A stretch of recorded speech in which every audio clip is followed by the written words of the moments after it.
उसके सामने, उसने मेरे को नहीं दिया। इन आंसू की कीमत कौन अदा करेगा। जय हिंद दोस्तों, इस वक्त मैं हूं एडवोकेट मृगेंजा के ऑफिस में और आज खुशी है इस बात की कि कम से कम इनकी कोशिश, इनके टीम की कोशिश, सिटी हेडलाइंस की कोशिश की वजह से ये जो अक्यूज थे, जो आरोपी हैं, वो जेल में हैं। कितने आरोपी अभी तक अरेस्ट हुए हैं? अभी तक जो है 4 है, इसमें से एक खुद गिलबर्ट है और बाकी 3 डायरेक्टर्स है वहाँ पे। और 3 डायरेक्टर्स लोग को जस्ट 1 डे बिफोर हमने पुलिस ने करवा दिया था और उसके बाद में गिलबर्ट को भी चेकमेट पोजीशन में आ गया था, तो उन्होंने को भी करना था बिकॉज अभी और 9 डायरेक्टर्स, मतलब टोटल 9 डायरेक्टर्स है। मुझे वो आपके माध्यम से दैट मैं इन्वेस्टिगेशन मिशनरी को मैं ये भी बोल रहा हूँ मैं कि हमें सिर्फ गिलबर्ट से मतलब नहीं है, हमें गिलबर्ट का डायरेक्टर लोग से मतलब नहीं है, हमें I am only concern with the investors money and मेरा भी खुद का पैसा नहीं है इसके अंदर, बिलीव मी, मेरा एक पाई भी नहीं है ये इन्वेस्टर्स का मनी के अंदर।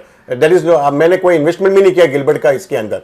तो बट पीपल आर कमिंग। जब मेरे पास लोग आया था तो उसमें बूढ़े लोग आया था, 90% पीपल वर बूढ़े लोग थे जो मेडिकल ग्राउंड में आज भी वो लोग हॉस्पिटल में एडमिट है, उनकी ट्रीटमेंट के लिए पैसा नहीं दे रहे। तो this is too much.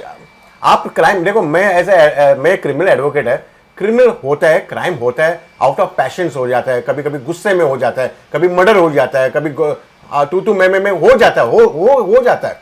But उसके पहले उसके दैट इज वन कैटेगरी। यहाँ पे तो आपने आदमी को बुला के आपने उसको ट्रैप में ले लिया और आपने उसको बूढ़े आदमी को बोलता है कि भाई आपका पूरा पैसा डाल दो। आई जस्ट आपके माध्यम से मेरे को ये बोलना है कि what was the modus operandi, ये किसी को नहीं पता है। आज मैं बता रहा हूं मैं कि ये मोडस ऑपरेंडी कैसा चला। उन लोग क्या करता है, मान लो अगर आपने 10 लाख रुपए दिया तो 10 लाख आप जब भी देने के टाइम पे आता है और आपने 4-5 इंस्टॉलमेंट में 2 लाख का 5 इंस्टॉलमेंट दिया तो 5 आपका एफडी बन गया। जब आपका एफडी मैच्योर होने को आता है तो आप चले जाएंगे कि भाई मेरा मैच्योर हो गया, आप मुझे दे। तो उसकी वाइफ जो है, जो she is the more intelligent in this matter. उन्होंने क्या किया, वो सब हमारा जो क्रेडिट, ये जो डिपॉजिटर्स है उनको बोला, अरे आप पैसा क्यों निकाल रहे हैं, आप पैसा निकालेगा तो अननेसेसरी का आपका लॉस हो जाएगा। तो उन्होंने क्या बोला कि एक काम करो, आप वापस रखो और मैं सेम इंटरेस्ट में मैं आपको मैं कर दूंगा मैं। बराबर। तो ऐसा करके उन्होंने ये कर लिया था, प्लाउ बैक किया। हाँ, ऐसा करके प्लाउ बैक करने से मैं क्या था, उसका रीजन भी देता है। किसी को क्या बोला कि आप पैसा लेके आपके बच्चे को क्यों देना है, आप तो आपका बुढ़ापा में कौन देगा पैसा, आपका पैसा हमारे पास सुरक्षित है, तो आपको जब बुढ़ापा में पैसा रहेगा बच्चे लोग के नाम पे देने की जरूरत नहीं है, उनको मत बता। इसने बहुत बार उसने ये भी बोला कि आपके फैमिली मेंबर को, आप विश्वास नहीं करेगा, हर एक क्राइम में सबको पता चलता है कि फैमिली मेंबर लोग को पता चलता है। ये क्राइम के अंदर अफसोस की बात है कि ये क्राइम में बाप को पता नहीं कि मां ने क्या किया और मां को नहीं पता नहीं कि आपका बच्चे ने क्या किया और बच्चे को नहीं पता कि उसका बीवी ने क्या किया। तो ये इन्वेस्टमेंट सब लोगों ने चुप चुप से किया और चुप चुप से करने का जो ये जो एनकरेजमेंट करने का था, ये उसके वाइफ ने किया। कहीं ना कहीं ट्रैप करते हैं। 1 लाख रुपए अगर सोचते आप देता है तो इंटरेस्ट मिल जाता है, जो 9% वगैरह जाए, वो 9% तो हमारे पैसे से ही दे रहा है। हाँ, तो आपने मेरे को बताओ कि कितना पैसा आपने किसी को दिया है in the last 1 year, more than 1 year. इसका जो डाउनफॉल है वो आज से नहीं हो गया, मोर देन 2-3 ईयर्स से उसका डाउनफॉल हो रहा है। तो उन्होंने कभी ना, बहुत कम आदमी लोगों को उसने पैसा वापस दिया है।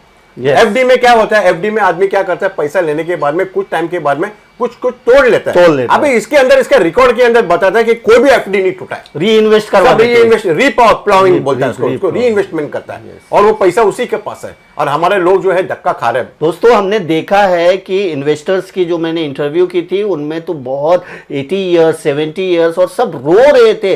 कोई किसी को कोई कैंसर का पेशेंट था, कोई इलाज के लिए था, उनको उनका मतलब दे डिपेंड ओनली, इसी पैसे पे डिपेंड थे। वो लोग दर दर के ठोकरे खा रहे। इतना बड़ा कोरोना काल चला, कोरोना काल में तो इनको पैसे पहले ही देना चाहिए। आप समझिए, मैं आपको इंटरव्यू इस बीच में कुछ क्लिपिंग्स जरूर बताऊंगा जो किस तरह से लोग जो है अपने आंखों में आंसू लेकर के जो है सीनियर सिटीजन और मोस्ट ऑफ सीनियर सिटीजन, और ये जो बोले ना ट्रैप है, ये कि आपने एक बार पैसा लगाया वो वापस आपको निकालने नहीं देते हैं, बार कुछ ना कुछ बहाना लगा करके उसको री इन्वेस्ट करवाते हैं। और इसी तरह का मॉडस ऑफ ऑपरेंडी, इसी तरह का मॉडस ऑफ ऑपरेंडी हर कोई अपनाता है। हमारा और एक चीज ये इसके अंदर क्या है कि उन्होंने ना प्लेटफॉर्म लिया, धर्म का प्लेटफॉर्म लिया। देखिए ये और ये जो चीज है, मैं बहुत अगेंस्ट है। धर्म एक पर्सनल इश्यूज होता है, धर्म अपने घर में होता है, धर्म आपका पर्सनल एंड प्राइवेट इश्यूज होता है, भगवान के साथ में आपका 1-to-1 आपका करस्पॉन्डेंस होता है। यहाँ पे उन्होंने क्या किया, उन्होंने प्लेटफॉर्म भी यूज किया, चर्च में जाके चर्च का जो डॉक्यूमेंट्स आता है, चर्च का जो मैगजीन निकलता है उसके अंदर एडवर्टाइजमेंट। तो क्या हो गया, लोगों को क्या लगा था कि भाई ये फादर भी कभी कभी रेकमेंड कर रहा था, तो बोला कि अच्छा है, क्रिश्चियन आदमी है, उसका अच्छा है, वफादार है। वो देख के हमारे क्रिश्चियन लोग है जो अपने बैंक में पैसा था नेशनलाइज बैंक में से निकाल के यूजर डाल दिया। That is one. तो मुझे अभी ये माध्यम से मेरे को ये भी देखना है कि भाई क्रिश्चियन का जो फादर है, जो कार्डिनल है, ये पोप जो भी है, ये उनको भी तो मालूम होने चाहिए कि भाई हुआ क्या यहाँ पे। राइट। हमारे गरीब आदमी कम से कम, और you intervene in this matter. आपका जो गरीब है, आपका ही क्रिश्चियन है ये, तो आपका क्रिश्चियन लोगों को आप अगर अभी नहीं संभालेगा तो कभी संभालेगा। तो ये आपका मीडियम यूज किया है, आपका प्लेटफॉर्म यूज किया, आपका डाइस यूज किया, then you are also to be responsible. I don't say that you are a co-accused or in that, but you should be also taking the responsibility now and look after those people who are now poor people को खाने के वांदे हो गए। जो औरत ने अपना राशन कार्ड अपना बाई को देती थी, वो बाई का भी राशन कार्ड अभी लेती है और जो चावल राशन का लाइन में जाके खड़ी है अभी। तो दिस इज ये परिस्थिति हो गया ये बूढ़े आदमी लोग के यहाँ पे अपने ये ग्रुप के अंदर। दोस्तों same mods of operandi gold express में हुआ है। गोल्ड एक्सप्रेस का भी केस शायद आप मेरे पास कर रहे हैं। हाँ। गोल्ड एक्सप्रेस में भी सेम मॉड्स ऑफ ऑपरेंडी हुआ है। ये धर्म के नाम पे, यानी कि आपका पैसा हलाल है, ये है, और इसमें टारगेट जो किया गया है वो मुस्लिम कम्युनिटी को किया गया। दोस्तों ये बहुत ही मतलब घटिया बात है कि धर्म के नाम पे इन्वेस्टमेंट करवाना, धार्मिक लोगों को इन्वॉल्व करना और फिर लास्ट में लूट जाना। मैं आपसे जानना चाहूंगा कि गोल्ड एक्सप्रेस का क्या पोजीशन है अभी? गोल्ड एक्सप्रेस तो क्या है, थोड़ा ये इनसे पहला जो उसका केसेस जो फाइल हो गया था, गोल्ड एक्सप्रेस में मैंने खाली एक एडवांटेज ये हुआ कि उनकी जितने जो प्रॉपर्टीज है वो सब मैंने सील करवा दिया। तो जो भी इन्वेस्टर्स जो भी एक्यूज है उनकी सब प्रॉपर्टी हम लोग ने ये सीज करके रख दिया है। एंड अभी that property will have to go to the collector office, क्योंकि इसके अंदर एमपीआईडी का सेक्शन 5 के अंदर जो अथॉरिटीज जो होता है पुलिस के पास नहीं है उसको सील करने के लिए और उसको ऑक्शन करने के लिए। तो इसके लिए हमने कलेक्टर को डाला और कलेक्टर में वो प्रोसेस ऑलरेडी स्टार्ट हो गया। ये जो प्रोसेस है ये भी अभी उसके पीछे पीछे चलेगा, because mister Gilbert will have to now declare कि उसने पैसा कहाँ पे रखा है, कहाँ पे पार्किंग किया है। हमने ना ये बार बार जब भी उनके जो लोग आते थे हमारे पास, क्योंकि क्या हो गया, गिलबर्ट ने भी मुझे सप्रेस करने के लिए उन्होंने क्या किया, एक दूसरे ग्रुप खड़ा किया। वो ग्रुप है जो सब पेड़, जो भी हम नहीं समझे कोई वेस्टेड इंटरेस्ट वाला ग्रुप था, वो ग्रुप ने जाके बोला कि भाई हम ब्रेगेंजा जो करता है गलत कर रहा है, हमारे को गिलबर्ट छुट्टा चाहिए और गिलबर्ट पैसा देने को रेडी है। तो मैंने उनको खाली क्या बोला कि गिलबर्ट अगर किसी को भी अगर 10,000 रुपए का जितना भी चेक्स उसका बाउंस हो गया वो क्लियर कर दो, मैं मेरा केस को यहां से मैं विड्रॉ कर दूंगा। मैं इतना भी मैं चैलेंज दिया। और जब तुम्हारा आदमी पैसा दे ही नहीं रहे, 5,000 रुपए का भी चेक उसका बाउंस हो गया और वो अक्टूबर से, लास्ट अक्टूबर से अगर उसका बाउंस होता है तो वो आदमी का कोई इरादा नहीं है देने के लिए। तो we have to resort to the legal formalities. और हमने जो भी किया लीगल एज अ एडवोकेट, मेरा यही था कि भाई हमको ये कोई भाईगिरी करने का धमकी देके कुछ मतलब नहीं है। ये तो हम लोग को सीधा सीधा जाना है पुलिस के माध्यम, पुलिस पे विश्वास करना पड़ेगा। जुडिशरी पे तो हमने विश्वास किया और जुडिशरी ने उसका जो बेल को रिजेक्ट किया right up to Supreme Court. दोस्तों ये बहुत बड़ी बात है कि इन्होंने जो इस केस को लिया और इतनी जल्दी उसका रिजल्ट आया कि कम से कम वो अरेस्ट हुआ, तो अब कम से कम उसकी प्रॉपर्टी वगैरह सीज करके इन्वेस्टर को कुछ ना कुछ पैसे मिल पाएंगे।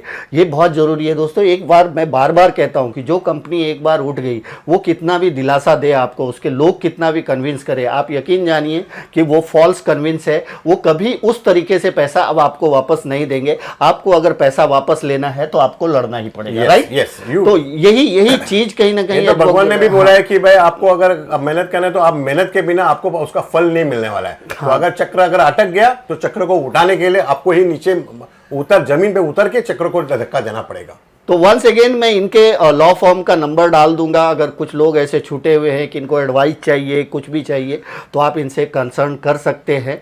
और ये एक बड़ा अचीवमेंट है। इसके बाद अगर कुछ और अपडेट आता है तो वो भी हम आपको दिखाने की कोशिश करेंगे। और थोड़ा ये भी है कि नो डाउट इसके अंदर आप तो जानते हैं कि करोड़ों करोड़ों रुपए की बात होता है। मैं एक सिंगल एडवोकेट है जो यहाँ पे मैं डिफेंड कर रहा हूँ। मैं दो बड़े कॉम को मैं कर रहा हूँ मैं, और जिसमें जो मनी जो इन्वॉल्व है वो करोड़ों में है। तो पॉलिटिकल प्रेशर्स भी होता है, पॉलिटिकल स्ट्रेटजीज होता है, और कभी वो लोग दौड़ते हैं, फिर भी हम लोग कभी डरते नहीं इस मैटर में, क्योंकि as an advocate I am fearless, I will do my job with justice. और इस बार मैं आपका माध्यम से ये मैं अभी ऐलान कर रहा हूं, मैं even to the police machinery हमारा यहाँ का, कि I will club both the groups together, क्योंकि I am the advocate for both. I am the advocate for the मलाइका, for the Christian community, I am the advocate for the Muslim community in Gold Express. और मैंने मेरे दोनों लोगों को मैं बोला कि एकजुट होकर ही लड़ना पड़ेगा अगर अपने को ऊपर तक जाना है तो I am going to merge both this group and I am going to put the full pressure on the police investigation machinery. क्योंकि क्या है, हम ये नहीं बोलते कि भाई every machinery is a doubtful machinery, हर आदमी नहीं, बट कुछ आदमी तो है। एंड पैसे का ताकत से, वो पैसा अनफॉर्चुनेटली वो हमारा ही पैसा है, और हमारा ही पैसा लेके वो सुप्रीम कोर्ट में गया। आप सोचो कि हम लोग ने क्या 500 या 5,000 रुपए का जो हम लोग ने कॉन्ट्रीब्यूशन निकाला, आप सोचो कि 5,000 वाला आदमी आज जाके जो 5-5 लाख का जो पर ईयरिंग का जो एडवोकेट्स के साथ में हम लोगों ने फाइट किया है, तो वो एक एडवोकेट नहीं आता, उनका 4-4 एडवोकेट आता है, 3-3 एडवोकेट आता है। हाई कोर्ट में उधर 4 एडवोकेट आया, सेशन कोर्ट में 2 एडवोकेट्स आया, सुप्रीम कोर्ट के अंदर तो उनके तो पूरी बैटरी है वहां पे। तो आप सोचो कि एक आदमी यहां से हम लोग लड़ते हैं। एंड आपका माध्यम से, even whether you are the investor और नॉट, आप जैसे लोग जो पब्लिक में, आपको भी मेरे को सपोर्ट करना चाहिए, एकजुट होने का। एंड ऐसे आदमी को अगर आप सपोर्ट नहीं करेंगे तो फिर I do not know where this हमारे सोसाइटी कहां पे मुड़ने वाला है, ये आपको भी पता होगा। That is only. तो आपका मीडियम से हमें ये सूचित करना है कि all the groups will have to come together, Hindu हो, मुस्लिम हो, क्रिश्चियन हो, कोई भी हो।